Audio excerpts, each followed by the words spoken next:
హైదరాబాద్ కంచగచ్చిబౌలిలోని 400 ఎకరాల భూమిలో రాష్ట్ర ప్రభుత్వం చెట్లు కొట్టేసే అంశం దేశవ్యాప్తంగా చర్చనీయాంశమైన సంగతే. అయితే అది పొరంబోకు భూమి. 1955 నుంచి అనేక సంస్థలకు కేటాయించారు. ఏనాడు అటవీ భూమిగా నమోదు కాలేదు.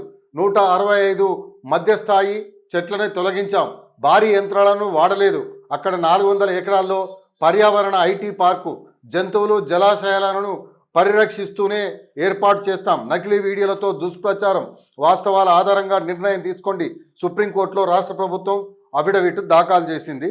అంతేకాకుండా కంచగచ్చబౌలి భూములకు అటవీ లక్షణాలు నిబంధనలను తుంగలో తొక్కి చెట్లు, రాతి నిర్మాణాలను కూల్చేశారు.